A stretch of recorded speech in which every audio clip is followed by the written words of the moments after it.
जनतेला शॉक या न्यूज 18 लोकमतच्या विशेष वृत्त मालिकेत आपलं सगळ्यांचं स्वागत. आपण बघतोय की लोकांनी जेवढी वीज वापरली त्यांची बिलं त्यांनी भरावी असं राज्याचे ऊर्जा मंत्री नितीन राऊत यांनी सांगितलं आणि त्यामुळे लॉकडाऊन काळातील वीज बिलाबाबत राज्य सरकारकडून कोणतीही सवलत मिळणार नाही हे स्पष्ट झालंय. लॉकडाऊनच्या काळात अनेकांना अधिक बिलं आली होती आणि यामुळे राज्यातील जनतेमध्ये मोठा रोष होता. वीज वापरली तितकीच बिलं आली पाहिजेत, कोणाचं वीज कनेक्शन कट होणार नाही, योग्य बिल नसलं तर त्याची तक्रार करावी, मीटर पाहणी केली जाईल असंही राऊतांनी सांगितलं. राज्यात वीज बिलामध्ये सवलत मिळावी त्याबाबतचा प्रस्ताव केंद्र सरकारला पाठवण्यात आला, मात्र केंद्र सरकारने मदत केली नाही आणि त्यामुळे वीज बिल सवलत तुर्तास मिळेल असं वाटत नाही असं नितीन राऊत यांनी स्पष्ट केलं.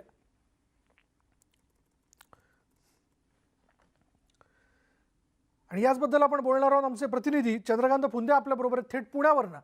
चंद्रकांतकडे आपण जाऊया. चंद्रकांत, हे तर वास्तव आहे की लॉकडाऊनच्या कालावधीमध्ये जे वीज बिल आलं ते बघून खरं तर लोकांना अक्षरशः आश्चर्य वाटलं की कधी जिथे महिन्याला 2 किंवा 3 हजार रुपये वीज बिल येत होतं तिथं 10-15 हजार रुपये वीज बिल लोकांना आलेलं होतं. आणि आता याच विषयाला घेऊन आपण ही वृत्तमालिका समोर आणतोय.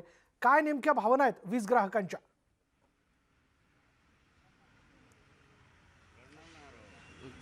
विशाल, मी आता कोथरूड भागातलं जे वीज बिल केंद्र आहे त्याच्या समोर उभा आहे.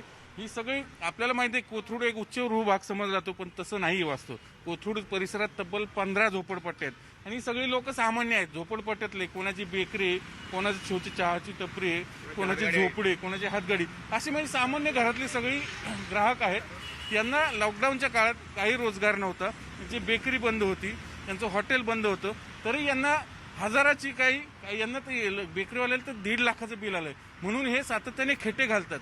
आणि आपण ज्यावेळेस सकाळी ऊर्जा मंत्री म्हटले की तुम्ही संबंधित वीज केंद्राकडे जा, तुमचं बिल दुरुस्त करून मिळेल, कमी करून मिळेल, म्हणून हे सगळे ग्राहक आज या केंद्रावर आले, आज जाऊन आले. तर यांना नेमकं काय उत्तर मिळालं आपण यांच्याकडनंच विचारूया.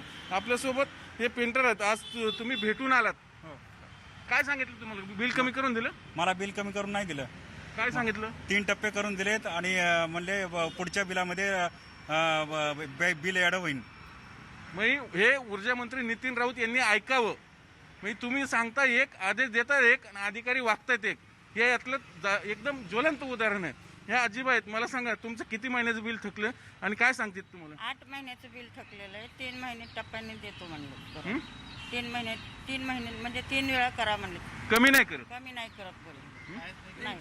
वीज बिल माफ झालंच पाहिजे. मला सांगा आता आणखीन एक आपल्याकडे आपल्यासोबत हे जे आहेत ना, हे बेकरीवाले आहेत. त्यांची बेकरी लॉकडाऊन काळात 4 महिने बंद होती.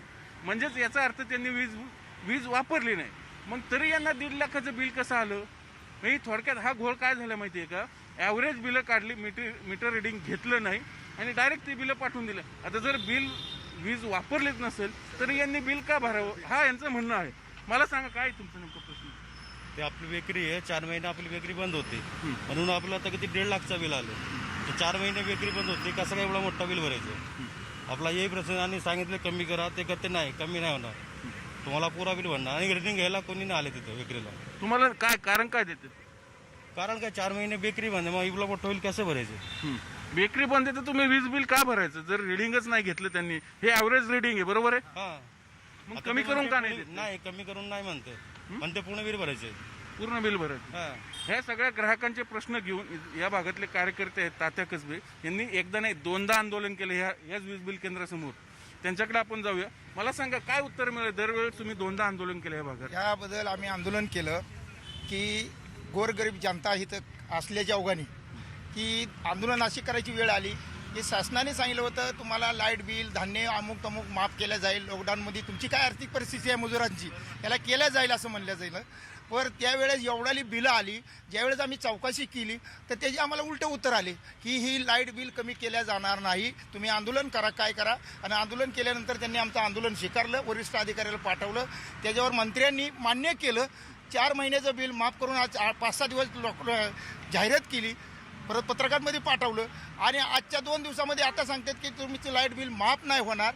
आज गोरगरीब जनता कुठल्या पद्धतीने पोट भरणार आहे आणि तुम्ही कुठल्या- आताही वरती जाऊन आला, काय वरती उत्तर जाऊन दिलं आलो. तुम्हाला? मी वरिष्ठ अधिकाऱ्याला फोन केला, साहेब म्हणलं पत्रकार भवन आलेले आहे, पत्रकार आलेले आहेत, लोक पब्लिक जमलेले आहेत, तर तुम्ही तातडीने फक्त भेट द्या, तुम्ही करा किंवा ना करा, आम्ही करणार बी नाही आणि बिल माफ करणार नाही असे मला स्वतः उत्तर दिले. मी स्वतः सामाजिक कार्यकर्त्याला जर असं उत्तर मिळत असेल तर जनतेला काय मिळत असेल? तर ह्या जनतेची एवढी हाल करणारे सरकार, ह्या सरकारनं जर असं करायचं असेल तर आम्ही कोणत्या बेसवर बघू? तुमच्याकडे काही केस स्टडी आहेत, काही काही छोटे छोटे घरातले, त्यांची बिलं कशी आली जरा महाराष्ट्रात प्रेक्षकांना कळू दे. प्रत्येक जणाला, प्रत्येक ग्राहकाला 1,000 आणि 2,000चं बिल नाही, प्रत्येक ग्राहकाला 10,000, 15,000, 20,000, एक विधवा बाईला 25-30 हजार बिल आले. माझी स्वतःची मिवणी तिचा मीटर 10 महिने काढून आणलेला असून सुद्धा तिचा बिल कमीत कमी 35,000 रुपये बिल आलेलं आहे.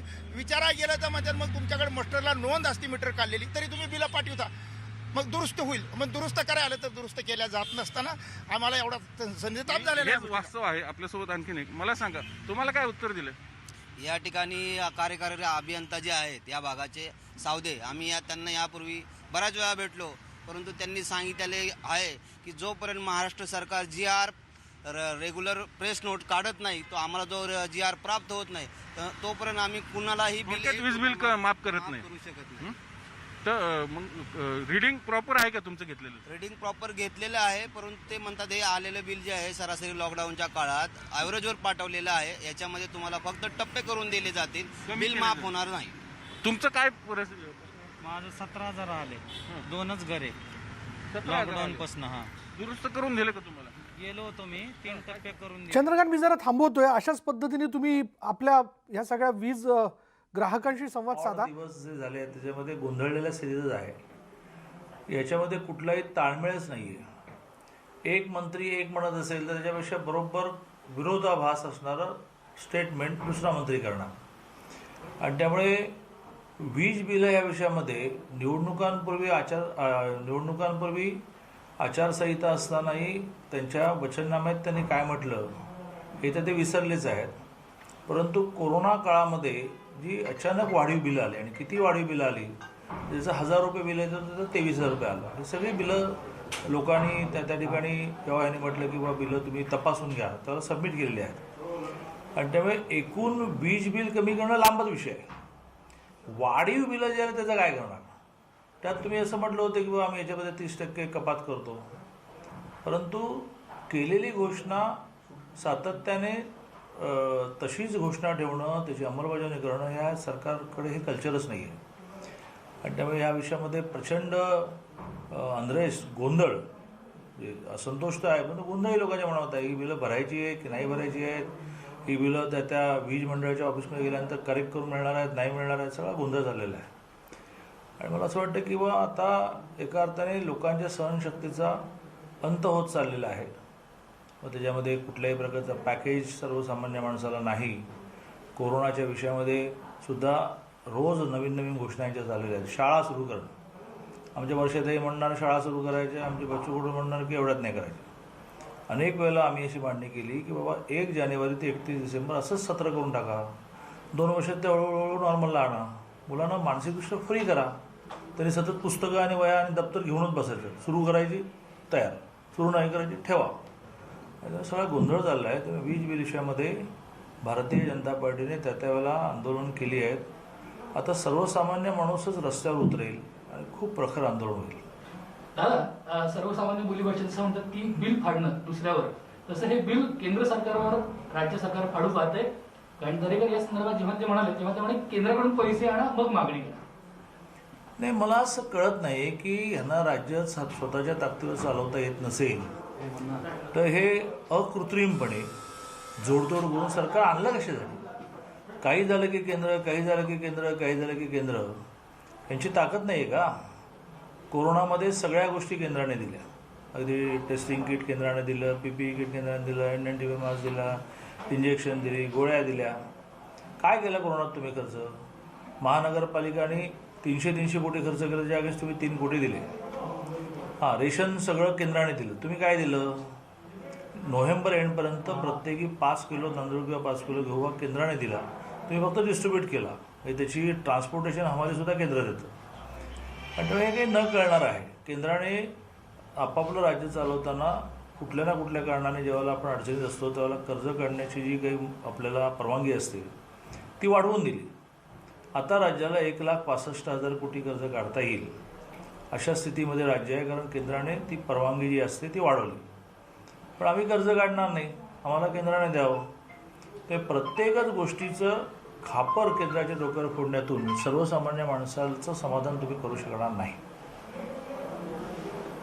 दादा, या सगळ्याचे तुम्ही म्हणाल की जनता रस्त्यावर उतरेल, तुम्ही देखील यापूर्वी ती गोष्ट मांडलेली आहे, पण याच्या पुढे काय करणार तुम्ही? पक्ष म्हणून काय भूमिका असणार या संदर्भात? नाही, आम्ही प्रत्येकच विषयामध्ये प्रखर आंदोलन करून तो विषय शेवटापर्यंत नेतो आहे. सुरुवातीच्या काळामध्ये रेशनचा विषय होता, रेशनच्या विषयामध्ये आम्ही प्रखर आंदोलन केलं आणि हे मान्य करून घेतलं की बा जे केंद्राच्या अन्न सुरक्षेमध्ये येत नाहीत त्यांना तुम्ही तुमच्या पैशातून द्या. त्यासाठी खूप आंदोलन करायला लागलं. मंदिरं उघडणं आंदोलन करायला लागलं. अशा अनेक विषयांमध्ये आंदोलन करत करत आपण एक प्रश्न मार्गी लावतो. वीज बिलांच्या विषयामध्ये सुद्धा खूप प्रखर आंदोलन आम्ही करणार आहोत. दुधाच्या दरवाढीच्या विषयात सुद्धा आम्ही आंदोलन केलं. तर वीज दरच्या वाढीव बिलांच्या बाबतीत भारतीय जनता पार्टी प्रखर आंदोलन करणार आहे आणि ह्या सरकारला ही जी वाढीव बिलं आलेली आहेत ती पुन्हा एकदा ऑफिसेसमध्ये सबमिट करून पुन्हा त्याचं चेकिंग करून योग्य बिल आहे. अरे माझं जर कोरोनाच्या काळामध्ये समजा आम्ही घरी होतो म्हणून काय आमचा विजेचा वापर इतका वाढला काय की आमचं 600 रुपयाचं बिल तुम्ही डायरेक्ट 13,000 आणि 23,000 करणार असाल. तर या विषयामध्ये सरकारला आम्ही पुन्हा एकदा बिलं करेक्ट करून देण्यासाठी भाग पडू. सर, असं विचारायचं आहे की मुळात ही घोषणा केली 100 युनिटपर्यंत वीज बिल माफ करायची ऊर्जा मंत्र्यांनी. अर्थ खातं त्याला नाही म्हणतं. म्हणजे अर्थ खातं हे राष्ट्रवादीकडे, ऊर्जा खातं हे काँग्रेसकडे. पण एक मंत्री दुसऱ्या राज्य सरकारच्याच मंत्र्याला न विचारता स्वतः परस्पर घोषणा करतो. या गोष्टीकडे कसं बघता तुम्ही? मी तेच म्हटलं की ह्या सरकारमध्ये कुठलाही ताळमेळ नाही. शेवटी सरकार हे कुटुंब चालवल्यासारखं टीमवर्क नाही, समूह भावनेने चालवायचं असतं. एकच विषय नाही आहे, ते मराठा आरक्षणापासून जे खूप विषय आहेत की त्या प्रत्येक विषयामध्ये सरकारमधला एक प्रतिनिधी एक म्हणतो. म्हणजे मराठा आरक्षणावर स्टे आल्यानंतर सुरुवातीला काय म्हणाले, एक ऑर्डिनन्स काढल्याने भागेल. माझं लक्षात आलं ऑर्डिनन्स काढल्याने भागत नाही. म्हणाले 10% आर्थिक मागासलेल्यामध्ये टाकल्याने तात्पुरता मलमपट्टी होईल. ते नाही झालं. सुप्रीम कोर्टात जाणार आहोत. घटनापीठाकडे नेण्यासाठी प्रयत्न करणार आहोत. तर घटनापीठाकडे नेण्याने स्टे थोडंच उठणार आहे. घटनापीठाकडे 50%च्या वर जावं की न जावं विषय ठरणार. त्यामुळे कुठलाच ताळमेळ नाही. मी आता शाळांच्या बाबतीत म्हटलं ना की एकाने म्हणायचं की शाळा दिवाळीनंतर उघडणार, एकाने म्हणायचं की नाही एवढ्या लवकर उघडता येणार नाही. सगळ्याच विषयामध्ये मंत्र्यांमध्ये जो ताळमेळ असला पाहिजे. एखादी घोषणा करण्यापूर्वी त्याची सगळी पूर्वतयारी झाली पाहिजे. ती पूर्वतयारी कोणती नसते. शेतकऱ्यांना पॅकेज जाहीर झालंय, हिस्ट्रीसाठी पॅकेज जाहीर झालंय, मग अशा ग्राहकांसाठी वेगळी सवलत किंवा पॅकेज का नाही? ती पॅकेज घोषित झाली ते सुद्धा हवेतच आहेत ना. शेतकऱ्यांना 10,000 रुपये हेक्टर घोषित झालं. मुळात 25,000 हेक्टर आणि 50,000 हेक्टरची उद्योगांची घोषणा होती. मग 10,000 रुपये हेक्टर घोषित केलं. ते कुठे आहे?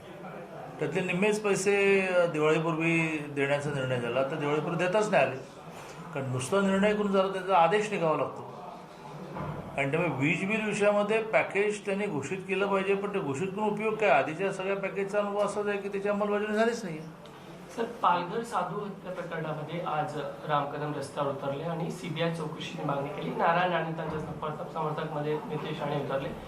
पुन्हा एकदा असं दिसून येते का की भाजपला मुंबईच्या पोलिसांच्या, महाराष्ट्र पोलिसांच्या तपासावर कुठे विश्वास नाही, सीबीआय चौकशीच व्हायला पाहिजे? असं आहे की CIDकडे ही इन्क्वायरी आहे आणि त्या इन्क्वायरीमध्ये लोकल माणसांचं त्याच्यातलं मत आहे की मोठ्या प्रमाणात आकसाने सगळी चौकशी झालेली आहे. आणि वीज बिलच्या विषयाला घेऊन खरं तर या सरकारमध्येच गोंधळ असल्याची टीका जी आहे ती चंद्रकांत पाटील यांनी केलेली आहे. याबद्दल आपण अधिक बोलणार आहोत. जनतेला शॉक या वृत्तमालिकेत आपल्याला इतरही घडामोडी जाणून घ्यायच्यात, वीज ग्राहकांशी संवाद साधायचा. पण वेळ झाली का ब्रेकची? ब्रेक घेऊयात. पहा फक्त न्यूज 18 लोकमत. ब्रेकनंतर जनतेला शॉक या वृत्तमालिकेत आपण जाणून घेणार आहोत. वीज कापून नेण्याच्या भीतीपोटी अनेक मुंबईकर वाढीव बिलं सुद्धा भरताना दिसत आहेत. नियमांचं पालन करणारे नागरिकही बिल भरून मात्र त्रस्त झालेत. दादरच्या गोखले रोड इथल्या वीज भरणा केंद्रात काय परिस्थिती आहे याचा आढावा घेतलाय आमच्या प्रतिनिधी प्रणाली कापसे यांनी. ऊर्जा मंत्री नितीन राऊत यांनी वीज बिलामध्ये कुठलीही सवलत मिळणार नाही असं जाहीर केल्यानंतर आम्ही सध्या मुंबईच्या दादर परिसरातल्या गोखले रोड इथल्या वीज भरणा केंद्रावर आलेलो आहोत, जिथली परिस्थिती आपण पाहतोय. नितीन राऊत यांनी न्यूज 18 लोकमतला प्रतिक्रिया देताना असं सुद्धा म्हटलेलं आहे की ज्यांची वीज बिलं जास्त आलेली आहे, मीटर रिडिंगमध्ये काही प्रॉब्लेम असेल तर त्यांनी वीज भरणा केंद्रावर जावं आणि तिथून सगळी माहिती घ्यावी. आपण आता इथे बघतोय की इथे माहितीसुद्धा देण्यात आलेली आहे इथे की तुमच्याकडे काय काय पर्याय आहेत.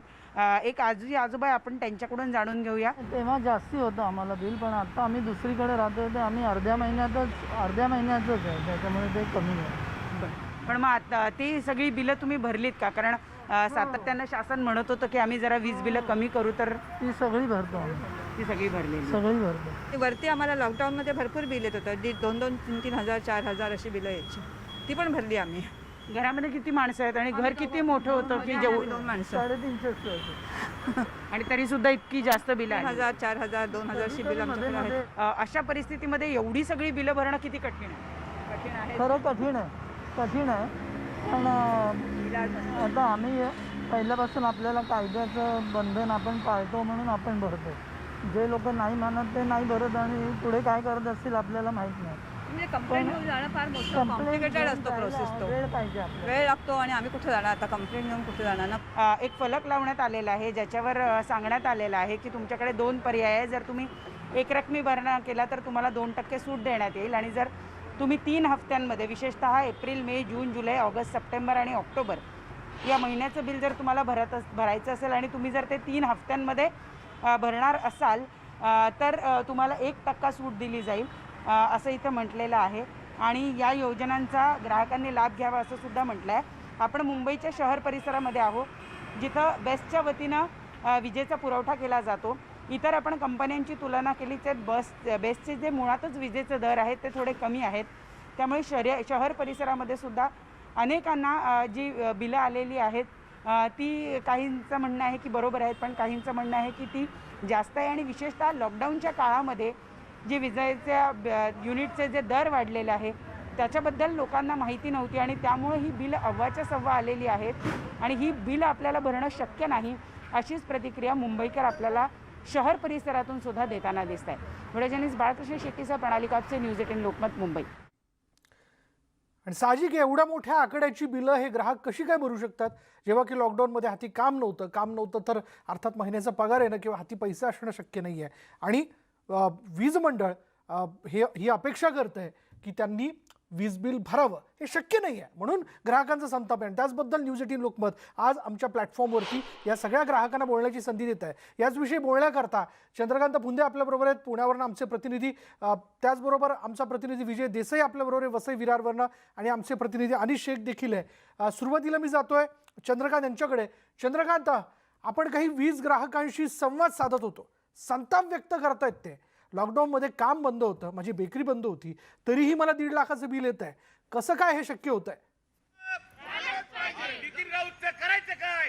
विशाल, आता चंद्रकांत पाटलांनी लाईव्ह मध्ये सांगितलं की आम्ही आंदोलन करू. भाजप आंदोलन जेव्हा करेल तेव्हा करू दे. हा चंद्रकांत पाटलांचाच मतदारसंघ आहे कोथरूड. त्यांच्याच मतदारसंघातल्या वीज बिल ग्राहकांनी, पीडितांनी आत्ताच आंदोलन सुरू केलेले आहे. एवढे ते संतापलेले आहेत, हे वास्तव आहे. हे चंद्रकांत पाटलांनी लक्षात घेतलं पाहिजे. नुसते इशारे देऊन उपयोग नाही. आणि ऊर्जा मंत्र्यांनी तर हे बघितलं पाहिजे काय चित्र आहे. हे सगळ्या महिला आहेत, हे सगळ्या घरकाम करणाऱ्या महिला आहेत. मला सांगा, तुम्ही आंदोलन का करावं लागतंय तुम्हाला? तर आंदोलन करण्याचं कारण आहे, लॉकडाऊन 7 महिने होता, त्याच्यानंतर त्यांनी आम्हाला जी बिलं पाठवले त्या बिलामध्ये त्यांनी कधी येऊन रिडिंग घेतलं नाही किंवा विचारलं नाही, काय नाही. भरसाट बिलं पाठवलेले आहेत. ती बिलं भरून सुद्धा आतापर्यंत आम्हाला डबल बिलं आलेली आहेत. मग हे नितीन राऊत करतात काय? यांनी आमची का फसवणूक करावी? यांनी ऊर्जा मंत्री आहेत, ताबडतोब राजीनामा द्यावा, नाहीतर आमच्या सर्व पक्षातर्फे त्यांचं आंदोलन करण्यात येईल. नितीन राऊत, तुम्ही लक्षात घ्या महिला काय म्हणतात. हे नितीन राऊतने आश्वासन दिलेलं होतं. मी यांच्या मताची समजते. किती बिल आले तुला? 5,000 आले बिल, ते पण 4 महिन्याचंच आलंय. आता लॉकडाऊनच्या कुठं काम काम करते? नाही, मी पाळणा घरात काम करते. मी पाहिलं, ही महिला पाळणा घरात काम करते, हिला बिल आले 5,000. लॉकडाऊन मध्ये काम नाही, कारण लॉकडाऊन मध्ये एंट्रीच नव्हती. जगायचं कसं आणि बिल भरणार कसं, असे अनेक उदाहरणं आहेत. मला सांगा. माझं मीटर तरी ना गेल्या वर्षावर बंद आहे, मग तुम्ही कुठल्या बेसवर माझं 5,900 बिल दिलेलं आहे? आणि किती वेळा तक्रार जरी केली तरी लक्ष देत नाही. आणि काही आमच्या चाळीतले निम्मेच्या वर घर लॉकडाऊनमध्ये पूर्ण बंद आहेत, ते गावी गेलेत, अजूनही आलेले नाहीत. तरी त्यांच्या प्रत्येकाचं बिल नाही म्हणतात 3,000 4,000 5,000 तुम्ही कुठल्या बेसवरनं दिलेलं आहे? आजपर्यंत रिडिंग घ्यायला कोणी आलेलं नाहीये. मग कुठल्या बेसवरनं तुम्ही एवढं बिल दिलेलं आहे? आणि ह्यांना कामं नाही धामं नाही, ह्यांना पण आलेलं आहे. आमचंही 4 महिन्याचं आम्ही भरलं, परत त्याने आम्हाला तेवढंच बिल परत पाठवून दिले. तुम्हाला किती आलं? आम्हाला 6,300 बिल आले. माझ्या कमरात गॅप आहे, मला कामवाले बोलवत नाही, आम्ही कसं भरायचं? तुम्हाला किती आलं सांग. बिल किती आहे? बिल 3,000 रुपये आलेले आहे सर. 3,000. काम नाही, काय नाही, बघा, मी घरीच आहे. असे हे प्राथमिक उदाहरणं आहेत. या सगळ्या घरकाम करणाऱ्या महिला आहेत, सगळ्या झोपडपट्टीतल्या, कोथरूड भागातली झोपडपट्टी. कोथरूड भाग असा एक समज आहे की कोथरूड भागात सगळे उच्चभ्रू लोक राहतात, तसं नाहीये. कोथरूड भागात 15 झोपडपट्ट्या आहेत आणि या सगळ्या झोपडपट्ट्यातले लोक याच भागातल्या सोसायट्यांमध्ये घरकाम असेल, आणखीन इतर काही काम असतील, छोटी मोठी भाजी विक्री हे या सगळं काम करतात. 4 महिने लॉकडाऊनमध्ये या सगळ्या महिलांना कामं नव्हती, यांच्या बेकरी बंद होते, तरी यांना बिल आलीत. यांनी कशी बिलं भरायची हा सगळ्यात मोठा प्रश्न आहे. चंद्रकांत या संवादात चंद्रकांत ऐका, या संवादात जरा त्यांच्या बिलांवरचे आकडे कळू देत. काय नेमकी किती बिलं आलीत कोणाकोणाला थोडक्यात दाखवायला सांगा, दाखवा. तुम्हाला किती आलं बिल? 6,000 भरले, आता हे परत 4,000 आले, म्हणजे एकूण 10,000 बिल आले. हे बघ, यांना 10,000 बिल आलं, यांनी 6,000 भरले आणि परत 4,000 आले. 19 मार्च पासून ते जून पर्यंत आम्ही गावाला होतो. गावाला नंतर लॉक होतं घर. लॉक असल्यानंतर रेडिंग त्यांनी कसं केलं तर फेब्रुवारी 2020चं रेडिंग त्यांनी रिपीट केलं परत, आणि त्यानुसार त्यांनी बिल दिलं. पण हे असं नाही करायला पाहिजे त्यांनी, आणि रेडिंगला पण आले नाही घरी कधी. मी तुला आणखीन एक उदाहरण दाखवतो. विशाल, 1.5 लाखाचं एक बिल आहे. तुमचं एक 1.5 लाखाचं बिल दाखवा. 1 मिनिट, मी खास प्रेक्षकांसाठी दाखवतो. हे जे बिल आहे हे किती 1.5 लाखाचं बिल. याची बेकरी आहे या माणसाची. लॉकडाऊनच्या काळात याची बेकरी बंद होती, म्हणजे बंद होती तर यांनी ऑब्व्हियसली वीज वापरलेली नाही. मग तरी याला 1.5 लाखाचं बिल आलेलं आहे. यांनी कसं भरायचं हा सगळ्यात महत्वाचा प्रश्न आहे. विशाल, 1.5 लाखाचा आकडा. हो, 1.5 लाखाचा आकडा आहे, हे वास्तव आहे.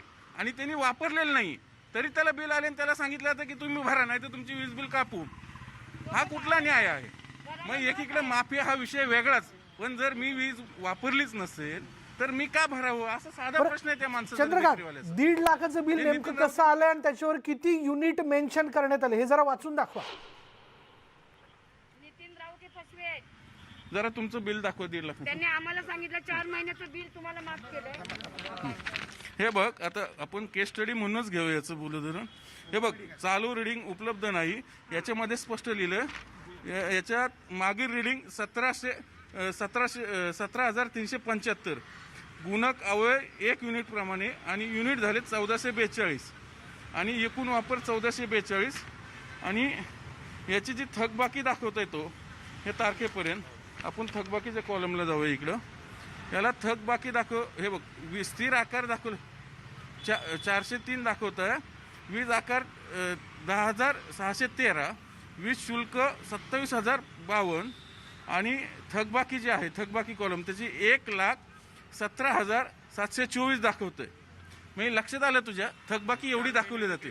4 महिन्याची जर बेकरी बंद होती, मला सांगा मग एवढं बिल कसं आलं? 4 महिने मला सांगा, कारण प्रेक्षकांना कळू दे. आपल्याला काय माहिती ते काय पाठवलं बिल एवढा. तुमचं मीटर रिडिंग घेतलं त्यांनी? नाही, कधीच नाही आलं रिडिंग घ्यायला. रिडिंग कधी नाही आलेच हे नाही. युनिट कुठून दाखवतात ते आपल्याला बिल पाठवले फक्त. हे रिडिंग त्यांनी, हे जे युनिट दाखवतात ते त्यांनी कुठून घेतले? घरी आले होते तुमच्या? नाही, घरी नाही आले, बेकरीवर कधीच नाही आले. कधीच नाही आले. फक्त फोन केले की तुम्ही ऑनलाइन बिल भरा. आता एवढा बेकरी बंद है, इतना बड़ा बिल कैसे भरने का? आता 1,28,000 का बिल है, आणि 4 महीने बेकरी बंद है, 22 मार्च से, और जुलाई तक बेकरी बंद था पूरा. तुम्ही बेकरीत ऑब्विसली लाईट तुमची बंद होती. हा, मग तरी एवढं मीटर रिडिंग कसं काय आलं? ते आपल्याला पण माहिती नाही कसं काय. मग ते आले होते की मीटर रिडिंग घ्यायला? नाही, कधीच नाही आले बघायला. विशाल, मग हे केस स्टडी म्हणता येईल याला. आपण आपल्याला माहिती, लॉकडाऊनच्या काळात MSEBचे जे एजन्सी असतात मीटर रिडिंग घरी घ्यायला येतात, ते कुणी फिरकले नाही 4 महिने. यांनी मागचे जे बिलं आहेत तेच कॅरी फॉरवर्ड करून ॲव्हरेज म्हणून पुढे ओढले आणि ती बिलं यांना पाठवलेली. पण लॉकडाऊनच्या काळात जर या माणसाची बेकरी बंद असेल तर यांनी हे 1.25 लाखाचं बिल का भरायचं, हा याचा साधा प्रश्न आहे. त्यानंतर आज ऊर्जा मंत्री नितीन राऊत म्हणतात तुम्ही जाऊन दुरुस्त करून घ्या. तुम्ही दुरुस्त करायला गेले होते आज? गेले ना ते म्हणले काय सांगितलं? ते बोलले पुरा बिल भरणे का पूर्ण बिल भरायचे ते कमी नाही होणार कमी नाही तुमच्या नाही तर तुमचा कनेक्शन कट नको बोले लाईट कट हो जाएगा तुम्हाला मग हे बघ मी असं नाही की ते फॉलोअप घेत नाही, त्यांनी फॉलोअप घेतलं. ते आज सकाळी आपण जी सिरीज सुरू केली त्यानंतर ते सगळे इथं आले, त्यांनी चेक केलं पुन्हा एकदा की आमचं कमी होतंय का, तरी कमी होत नाही. आता नितीन राऊतांनी याचं उत्तर द्यावं. विशाल, म्हणजे नितीन राऊतांनी याचं उत्तर दिलंच पाहिजे. जेव्हा की या एवढी वीज आम्ही वापरलीच नाही किंवा आमची बेकरीच बंद होती तर 1.5 लाखाचं बिल या पुण्यातल्या माणसाने का भरायचं? अगदी साहजिक प्रश्न आहे. मी यानंतर जातो थेट विजय देसाईकडे. विजयला आपण विचारूयात. विजय, वसई विरारमधल्या नागरिक वीज ग्राहकांच्या काय भावना आहेत? त्यांना देखील एवढीच बिलं आली आहेत? विशाल, वसई विरारमधील लोकांना लाखोंची बिलं आली आहेत आणि बरेच लोक जे असे आहेत त्यांच्या घरामध्ये एक फॅन आणि एक लाईट असताना सुद्धा त्यांना हजारोंची बिलं दिली आहेत. माझ्यासोबत इथले काही महिला ग्राहक आहेत. मला सगळ्यात काय सांगितलं, किती बिल आले? माझा पहिला मी 2,000 भरले. लॉकडाऊनच्या पहिला पण मी 2,000 भरले. त्याच्यानंतर मी 2,000 भरले. हे लाईट बिल भरल्यानंतर बंद झालं. त्याच्यानंतर हे परत आलं. तेव्हा भरलं. आता हे परत आलं. 6,500 परत आलं. आम्ही गरीब माणसं काम करून भाड्यामध्ये बसलेले आहेत. एवढं बिल फेकणार तर कसं होणार आमचं? एवढं बिल आम्ही नाही विजय, या ज्या भगिनी आहेत, विजय या ज्या भगिनी आहेत यांना हे नीट विचारा की त्यांनी असं म्हटलं की एकदा एका महिन्याचं तरी 2,000 भरलं, पुन्हा दुसऱ्या महिन्याचं तरी 2,000 भरलं, नंतर काहीतरी त्यांचं वीज बिल वीज कापण्यात आली होती, असं काही आहे का? आणि पुन्हा त्यांना 6,000 बिल आलंय, नेमकं काय? जरा विस्तृत घ्या ना. तुम्हाला जे बिल आलेलं तेव्हा तुमची वीज कट केली होती का? लाईट कट केली होती का? लाईट बीट नाही कट आली होती. भरल्यानंतर बंद झालं. त्याच्यानंतर म्हणजे तुमचं बिल आलंच नाही आणि हे आता अचानक बिल आलं. अचानक बिल आलं. किती महिन्याचं आहे? किती महिन्याचं आहे ते बिल आहे? ते पहिलं हे किती महिन्याचं आहे? हे बघा ना, 6,000 हे जे आहे हे पण आताच भरले. गेल्या महिन्याचं आहे. हे 2 महिन्याचं आहे बिल. 2 महिन्यात त्यांना 6,150 आलेलं आहे. माझ्यासोबत एक उपोषण केलेलं होतं मनसेचे कार्यकर्ते, यांची वीज बिल माफ करा. त्यांच्याकडून जाणून घ्या की त्यांचं काय म्हणणं आहे. काय सांगा? सर्वप्रथम मी आयसीएन लोकसभेचा आभार प्रकट करतो, कारण की या कोरोना काळामध्ये जो त्रास आहे जनतेचा तो आयसीएन लोकमत आता समोर मांडत आहे. त्यामुळे मी पुन्हा एकदा त्यांचा मनपूर्वक आभार प्रकट करतो. मुलामध्ये आपण उपोषणापासून कारण एक असं होतं की सरकारने जो काही वाढीव बिल दिलेला आहे तो पूर्णपणे कायदेबाह्यच आहे. कारण की मार्च, एप्रिल, मे या 3 महिन्याचा जो सरासरी किंवा एव्हरेज बिल जो आहे तो ग्राहक संरक्षण कायदा सेक्शन नंबर 57 हे सांगतो की तुम्ही ते देऊ शकत नाही, ते कायदेबाह्य आहे. जर तुम्हाला सरासरी बिल द्यायचं आहे तर त्या ग्राहकाचा 6 महिन्याचा मागे तुम्ही एव्हरेज काढा आणि त्याप्रमाणे त्याला बिल द्या. परंतु एप्रिल महिन्यामध्ये झालेली वीज वाढ आणि त्यामुळे आलेला हा वाढीव वीज दर हा पूर्णपणे माफ झाला पूर्ण मागणी होती. काय उत्तर आलं मला? घेतलेले एमएससी विभाग आहेत ना, तेवढे डिव्हिजन सब डिव्हिजन हे पूर्णपणे भाडे तत्वावरती आहे. यांचा स्वतःचा काहीच ऑफिस नाहीये आणि यांचे उत्तर असे ते सगळं अधिकार हे नियामक मंडळ जो आयोग आहे यांच्याकडे आहे. आणि आयोगाला आपण डे 1 पासून म्हणजे एप्रिल पासून पत्र्यावर करतोय, पण आयोगाचं देखील कुठल्याही प्रकारचं उत्तर आपल्याला मिळत नाही. त्यामुळे ही सरकार जी आहे ना, ही सरकार गरिबांच्या मुळावर उठलेली आहे असं या ठिकाणी सांगतो मी. हे जे सरकार आहे ते गरिबांच्या मुळावर उठलेलं आहे. माझ्यासोबत भाजपचे कार्यकर्ते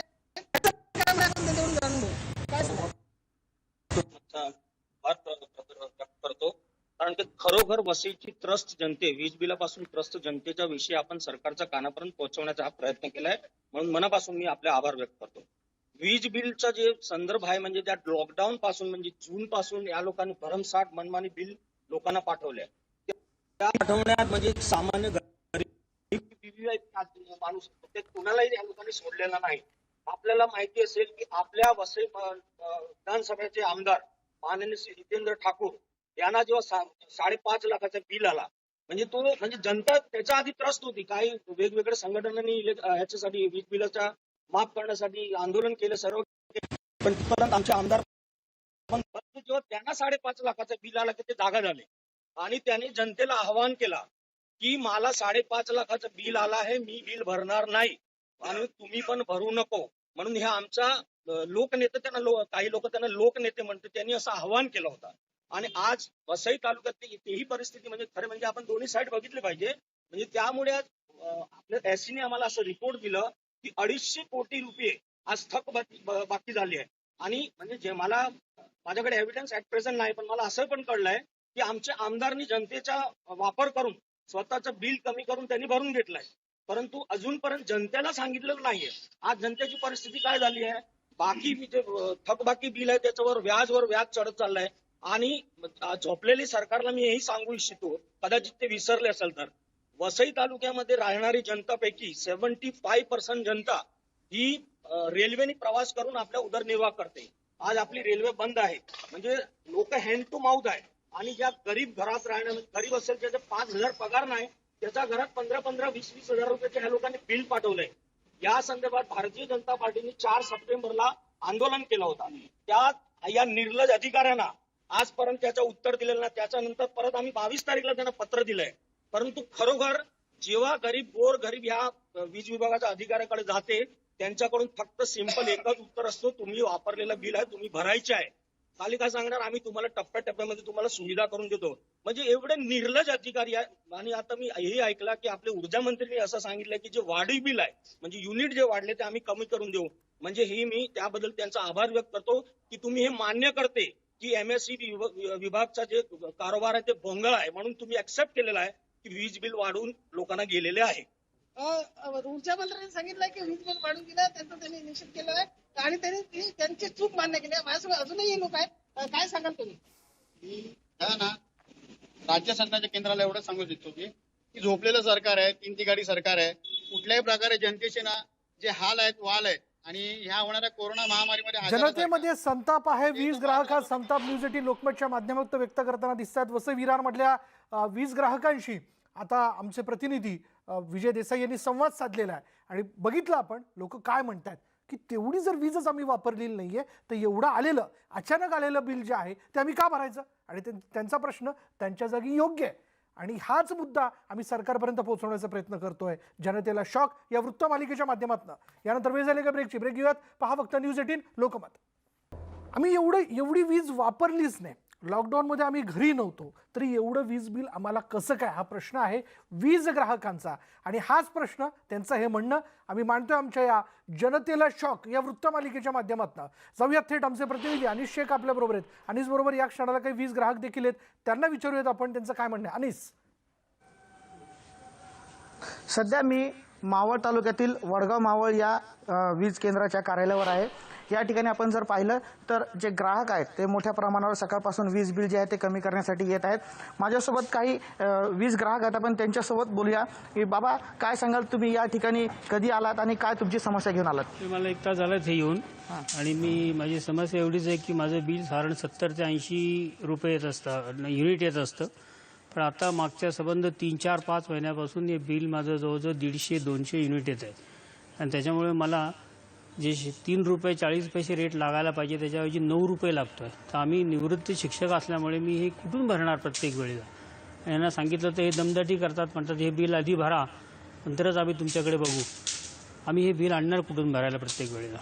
साधारण तुमचं आत्ताचं बिल जे आहे ते किती यायला हवं होतं आणि आता बिल किती आलं, मोठं गणित करून? हां, माझं 400 रुपये साधारण बिल यायला पाहिजे, 400 450 जास्तीत जास्त. तर त्याच्याऐवजी मला 7,300 रुपये बिल आलेलं आहे. आणि हे भरल्याशिवाय ते म्हणतात आम्ही पुढचं तुम्हाला हे करणार नाही. एकूणच जर आपण पाहिलं तर अशीच काही परिस्थिती जी आहे ती तालुक्यातील प्रत्येक वीज ग्राहकाची आहे. आपण जर आतमध्ये पाहिलं तर एक वीज कार्यालयाचं हे मोठं ऑफिस आपल्याला दिसतं, परंतु या ठिकाणी जे आहेत ते फक्त 2च कर्मचारी जे आहेत ते आपल्याला काम करताना दिसतील. आपण थेट त्यांना काही प्रश्न करूयात. या ठिकाणी काही ग्राहक आहेत, काही अधिकारी आहेत, आपण त्यांच्याशी थेट बिल जे आहे ते कमी करण्यासाठी सकाळपासून रांगा लागलेल्या आहेत आणि कर्मचारी यांच्याकडे जे आहे ग्राहक आहेत ते आलेले आहेत. ते किती वीज ग्राहक जे आहेत ते आपल्याकडे बिल कमी करण्यासाठी आले? काय समस्या प्रामुख्याने या ठिकाणी आहेत त्यांच्या? बिल वाढवून आलेलं आहे त्यामध्ये. तर त्याचं समाधानाचं निराकरण कसं काय करतात? जे काही त्यांच्या रेटिंग प्रमाणे बिल असेल ते त्यांना सांगायचं. जर समजा मान्य नसेल तर ते मग हे करतात, मीटर तपासायला सांगायचं. साधारण ऑफिसची कर्मचाऱ्यांची स्टाफची संख्या किती आहे? स्टाफची संख्या आणि त्यांना विचारा की रिडिंग घेण्याकरता तुमचे कर्मचारी घरी गेले होते का? रिडिंग घेण्यासाठी जे कर्मचारी आहेत ते या लॉकडाऊनच्या काळात घरी गेले होते का? प्रत्येक म्हणजे कोणाच्याही घरी जाण्याची परमिशन लॉकडाऊन मध्ये आपण पाहिलं तर कोणाच्याही घरी जाण्याची परवानगी नव्हती. त्या कारणानेच हे जे अंदाजपंची जे बिल आलेलं आहे या बिलांचा जो भुर्दंड आहे तो सर्वसामान्य वीज ग्राहकांना MSCB कडून देण्यात आलेला आहे. म्हणजेच एक मोठ्या प्रकारचा शॉक जो आहे तो ग्राहकांना वीज वितरण कार्यालयाकडून देण्यात आलेला आहे असंच म्हणावे लागेल. आणि ते जे अधिकारी त्यांना हे देखील विचारा का मग जी लोक लॉकडाऊनच्या कालावधीमध्ये आपल्या गावी निघून गेली, ज्यांची घरं बंद होती 2-2, 3-3 महिने किंवा 4 महिने, मग त्यांना बिल कसं पाठवलं? कुठल्या रिडिंगच्या आधारे पाठवलं? जी लोक जी आहेत ती लॉकडाऊनच्या काळात आपल्या गावाला गेली होती घर बंद करून, त्या वीज ग्राहकांना जे आहे ते कशा प्रकारे तुम्ही बिलं पाठवली, काय सिस्टम काय? लॉकडाऊन मध्ये सगळ्यांना ऍव्हरेज बिलच गेलेली आहे. म्हणजे काय सरासरी जो आधी त्यांचा वापर झालेला आहे त्याप्रमाणे आता जी वीज ज्या वेळेला रिडिंग होईल त्यावेळेला जेवढे महिने त्यांना सरासरीची बिल तेवढ्या महिन्यामध्ये ते विभागले जातात. ते वाढीव बिल आली त्याचं काय? आता त्याच्याबद्दल काही नाही. जो यूज झालेल्या मीटरवर जे रिडिंग आहे त्याप्रमाणे जर रिडिंग चुकलं असेल तर त्याचं करेक्शन करून दिलं जातं. रिडिंग जर चुकलेलं असेल तर त्याचं फक्त करेक्शन या ठिकाणी होणार आहे आणि वाढीव बिल या संदर्भात काही अधिकारी हे बोलण्यासाठी तयार नाहीत. आता या वीज वितरण विभागाचा सर्वसामान्य ग्राहकाला एक जबरदस्त शॉकच म्हणावा लागेल. धन्यवाद आणि या सगळ्या माहितीबद्दल. थेट आपण तिथे असणाऱ्या महावितरणच्या अधिकाऱ्यांशी संवाद साधण्याचा प्रयत्न केला, त्यांच्याशी बोलण्याचा प्रयत्न केला, पण हे काही अजूनही पटू शकलेलं नाही आहे. आता जर 4-4, 5-5 महिने लोक ही त्यांच्या गावी गेलेली असतील, त्यांचं घर बंद असेल, तर आधी त्यांना जेवढं बिल आलेलं होतं त्या ॲव्हरेज रिडिंगवरती खरं तर बिल पाठवणं हे कितपत योग्य आहे, कितपत न्याय आहे? कारण या सगळ्या कालावधीत लोकांच्या हातात काम नव्हतं, आता हाती पैसे नाहीत आणि जी फिगर जो आकडा वीज बिलाचा आलेला आहे तो भरणं देखील शक्य नाही आहे. लॉकडाऊनच्या काळात 4 महिने कंपन्या बंद होत्या, त्या आर्थिक तोट्यातून अजून सावरलो नसताना राज्य सरकारची वीज संदर्भातील भूमिका म्हणजे वीज बिल संदर्भातली भूमिका जी आहे ती योग्य नाही असं उद्योजकांचं म्हणणं आहे. सरकारने या काळात तरी आमच्या पाठीशी उभं राहावं, अन्यथा आमची आर्थिक परिस्थिती आणखीनच गंभीर होईल असे उद्योजक म्हणतात. अंबरनाथ, बदलापूर, MIDC भागात 500पेक्षा अधिक कंपन्या असून सगळ्यांनाच याचा फटका बसणार आहे. या उद्योजकांशी संवाद साधलाय आमचे प्रतिनिधी गणेश गायकवाड यांनी. काही उद्योजक आपल्यासोबत आहेत, आपण त्यांच्याशी बोलूयात.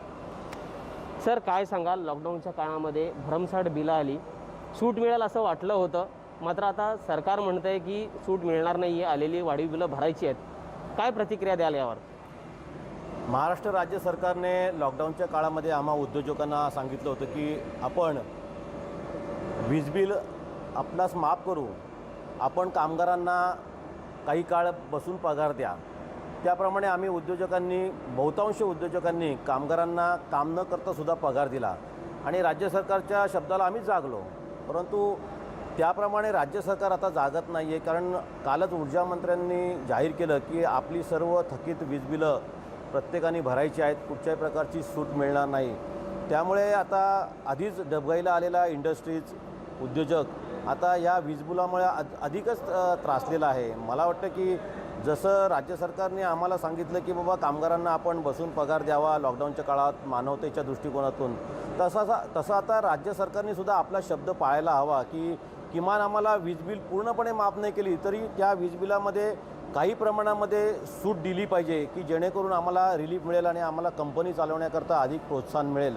जर असं केलं तर आपण ही इंडस्ट्री बूस्ट होईल, नाहीतर अन्यथा इंडस्ट्रीमध्ये आत्ताच मरगळी आलेली आहे आणि त्यामुळे बेरोजगारी वाढलेली आहे. जर अशा प्रकारे जर वीज बिलं जास्तीत जास्त भरायची ठरलं तर आमच्याकडे पैसेसुद्धा आत्ता नाही आहेत आणि मग इंडस्ट्री बंद होण्याच्या मार्गावरती राहील. सर, तुमची कोणती कंपनी आहे आणि किती बिल आलं या लॉकडाऊनच्या काळामध्ये? माझी नोबल केमिकल्स कंपनी आहे. ह्या काळामध्ये मला जवळपास आता ह्या पूर्ण 6-7 महिन्यामध्ये 14 लाखापर्यंतचं बिल आलेलं आहे. माझं असं म्हणणं आहे की आधीच कंपनी पूर्णपणे क्षमतेने 100% क्षमतेने चालवण्यासाठी जवळपास 6 महिन्याचा वेळ गेलेला आहे. आत्ता कुठे कंपनी चालू झालेली आहे. आता याच्यामध्ये जर कधी एकदम एवढं बिल जर भरायचं असेल तर ते खूप कठीण आहे. तर ह्या अशा काळामध्ये तरी कमीत कमी सरकारने आपल्या मागे राहणं म्हणजे आमच्यासारख्या लोकांच्या मागे राहणं खूप गरजेचं आहे. नाहीतर ह्या सगळ्या गोष्टीतनं बाहेर येणं आमच्यासाठी खूप कठीण होईल. सर, उद्योजक म्हणून तुमची भूमिका काय राहील? लॉकडाऊनच्या काळामध्ये अचानक त्यांनी बिलामध्ये युनिट युनिटचं कॅल्क्युलेशन चेंज केल्यामुळे KVA युनिटवरून KVAH युनिट आम्हाला खूप मोठा भार पडला. 2.5 लाखापर्यंत आमचं महिन्याचं बिल होत गेलं आणि आम्हाला त्याच्यामध्ये कोणत्याही प्रकारची सूट वगैरे त्यांनी दिलेली नाही आहे आणि आम्हाला हे खूप आमची कंपनी पूर्ण म्हणजे बंदच्या स्थितीत असतानासुद्धा आम्हाला हे भरावं लागलं आणि परत साहेबांनी बोलल्याप्रमाणे सॅलरी आम्हाला सगळ्यांना दिल्या गेल्या तरी आणि त्यामुळे आम्हाला असं वाटतं की आम्हाला या बिलाच्या ह्याच्यामध्ये काहीतरी सूट मिळावी ही आमची आशा आहे. Ganesh Gaikwad, news 18 Lokmat, Badlapur.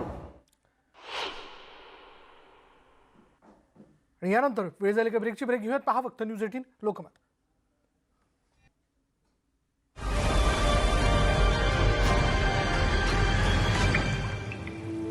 Yeah, when I first started the World Toilet Organization in 2001, it was not even spoken in the media.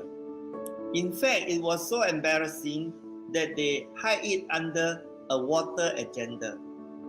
But when you call sanitation by another name, water, all attention went to water. And sanitation gets drowned underwater.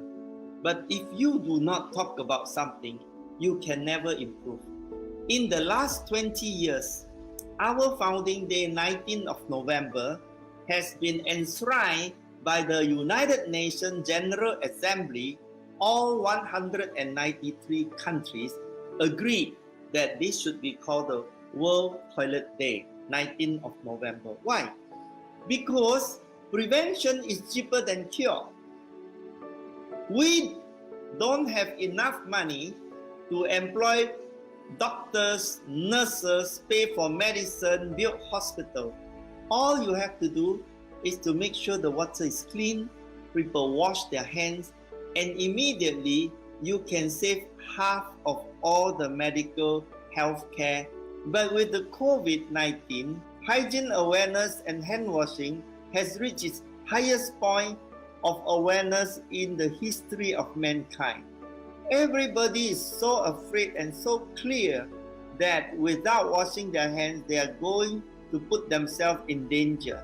So I think on the one hand, COVID is a very bad thing, but at least it created the awareness that hygiene is our first line of defense against all diseases.